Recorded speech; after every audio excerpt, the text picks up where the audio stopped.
The night was stormy, with rain pelting the windows like ghostly fingers tapping at the glass. I sat alone in my cozy old farmhouse, the creaking of the old wooden boards echoing through the silence. My dog, Max, was curled up by the fireplace, his eyes flickering with the dance of the flames. I had always enjoyed the solitude of my home, nestled deep in the woods, away from the hustle and bustle of the city. But on this particular night, that solitude took on a sinister edge. I sipped my tea, trying to shake off the unease that had settled in my stomach. The storm had knocked out the power, leaving me in near total darkness, save for the flickering candles that cast eerie shadows on the walls. I knew the storm would pass, but the feeling of isolation and vulnerability gnawed at me. Just as I was about to settle down with a book, I heard a noise coming from the hallway. My heart skipped a beat, and I turned to Max, whose ears were perked up. He growled low in his throat, his hackles raised. I picked up a flashlight and slowly made my way towards the source of the sound. The hallway was long, and the shadows it held seemed to move and twist as the candlelight flickered. I could hear the rain drumming on the roof and the wind howling through the trees outside. It was as if the entire world had been swallowed by the storm, and I was alone in this old house. I reached the end of the hallway, and the sound seemed to be coming from the front door. I took a deep breath and opened the door cautiously, shining my flashlight into the inky blackness outside. The rain was falling in sheets, and the wind carried eerie whispers through the trees. As I scanned the darkness, I saw something that made my blood run cold. There, standing just beyond the edge of the porch, was a figure. It was impossible to make out any details, but the silhouette was unmistakably that of a person.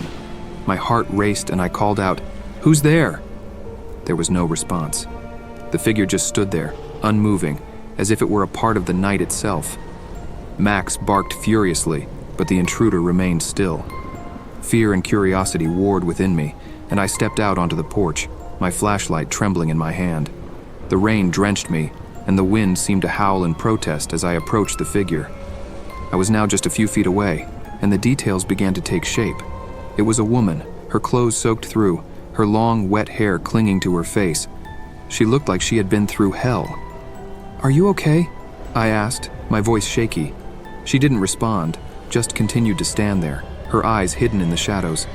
I cautiously reached out a hand to touch her shoulder, but as soon as my fingers made contact, she turned her head to reveal her face. Her eyes were hollow, empty, and her mouth opened in a silent scream. I stumbled back, dropping the flashlight, and it went out with a sickening crunch. Max's barking reached a fever pitch, and I fumbled to get back inside the house. As I slammed the door shut and locked it, I could still hear the woman's ghostly scream echoing in my mind. My heart was racing, and my hands were trembling as I stood in the darkened house. Max continued to bark furiously at the door, as if he could sense the malevolent presence outside. I couldn't shake the feeling that something was terribly wrong. I lit a candle and retrieved my phone, grateful for its faint glow. The power was still out, and I had no way to call for help. I tried to convince myself that the woman outside had been nothing more than a deranged wanderer caught in the storm. But her eyes, that haunting scream, it was as if I had encountered a spirit, not a living person. With a deep breath, I approached the window, trying to peer out into the storm. The rain was relentless, and the darkness swallowed everything outside. The world had turned into an abyss, and I was trapped in this house, at the mercy of an unseen presence. I decided to search the house, making sure all the windows and doors were locked. The old wooden floors creaked beneath my every step, and each sound sent shivers down my spine. Max followed me, his hackles still raised, and he seemed just as uneasy as I was. As I reached the kitchen, I noticed the pantry door was slightly ajar. I distinctly remembered closing it earlier, and a chill ran down my spine. I cautiously pushed the door open and shone my flashlight inside. Nothing appeared out of place, but the unease lingered. I continued to check the rest of the house, but everything seemed normal. The storm outside showed no signs of letting up, and the oppressive darkness pressed in on all sides. I couldn't shake the feeling that I was not alone in this house, that there was something here with me, something that didn't belong. I returned to the living room where Max had finally quieted down. He lay on the rug, his eyes still fixed on the front door, his low growl a constant undercurrent. I settled in the armchair, clutching the candle and the flashlight, trying to find comfort in their dim, flickering light. The minutes turned into hours, and the storm raged on. I couldn't escape the feeling that the woman I had seen, or whatever she was still out there, watching, waiting. I was trapped, and there was no way to call for help or escape the nightmare that had descended upon my home. The hours passed slowly, and the storm showed no sign of abating. I had resigned myself to staying put, unable to leave the house with the unknown presence outside. The flickering candlelight cast eerie shadows on the walls, and every creak and groan of the old house sent a shiver down my spine. Max had settled down, but he remained vigilant, his eyes darting between the front door and the hallway. I had a sense that he too felt the unnatural tension in the air. As I sat there, the feeling of being watched persisted. I couldn't shake the sensation that there was more to the woman I had encountered than met the eye. What had brought her to my door in the middle of the night, and why had she been so otherworldly? My thoughts were interrupted by a soft, haunting melody that seemed to drift through the air. It was a tune I had never heard before, delicate and eerie, like a lullaby from a forgotten time. I strained to listen, trying to locate the source of the sound. It seemed to be coming from the hallway, but I couldn't be sure. I stood up, taking the candle with me, and cautiously made my way down the dark hallway. The melody grew louder, yet its source remained elusive. It was as if the very walls of the house were singing to me. I reached the door to my bedroom, and the melody was at its strongest. I pushed the door open, and the room was bathed in an unnatural, pale glow. The source of the melody revealed itself as I stepped inside. Sitting at the foot of my bed was the same woman I had seen outside, her wet hair clinging to her face, her eyes fixed on mine. She was now singing the eerie lullaby, and it echoed through the room like a haunting whisper. "Who are you?" I stammered, my voice quivering. The woman continued to sing, her voice as cold and distant as the wind outside. She didn't acknowledge my presence, as if I were invisible to her. Her eyes bore into me, and the melody grew louder, filling the room and drowning out all other sounds. I took a step closer, my heart pounding in my chest, and the woman's lips curled into a chilling smile. It was a smile that sent a wave of terror coursing through me. I stumbled back, the candle slipping from my hand and extinguishing as it hit the floor. In the pitch-black darkness, I fumbled for the door and, with trembling hands, closed it behind me. I leaned against the door, my breath coming in ragged gasps. Max was barking furiously from the living room, and I could hear the wind and rain still raging outside. I had no explanation for what I had just witnessed. The woman, the lullaby, it was all beyond anything I could rationalize. It felt like a nightmare come to life, and I couldn't escape the feeling that I was being drawn into something I couldn't comprehend. With my phone in hand, I tried to call the police, but there was no signal.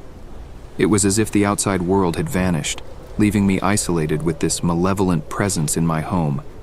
I needed answers, and I needed help, but it seemed that I was entirely on my own.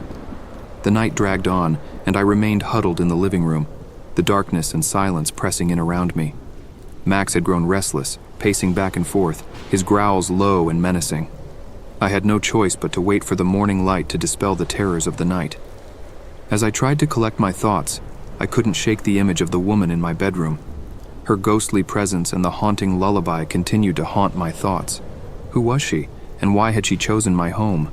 It was a question I couldn't answer, and the uncertainty was maddening. Just as the first light of dawn began to filter through the windows, I mustered the courage to venture back into the hallway. The bedroom door stood ajar, but the woman was gone. Her presence, however, still lingered, and the room felt like a place of malevolence. I searched the room, hoping for clues, and that's when I saw it, a faded old photograph on the bedside table. It depicted a family, a mother, father, and a young girl. They all wore happy smiles, but something about the image was disconcerting.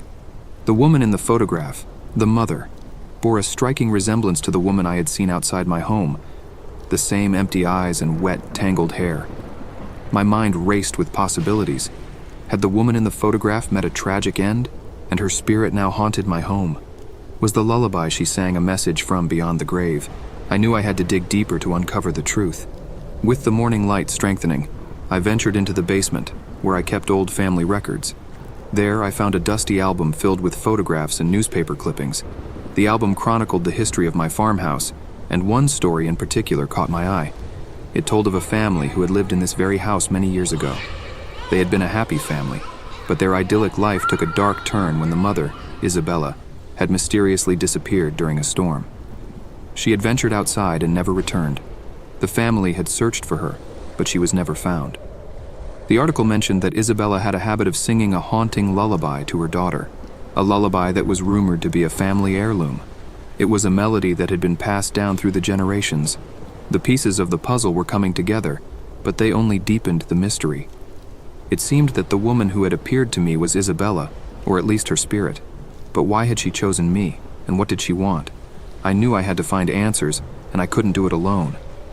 With the daylight strengthening, I set out to seek help.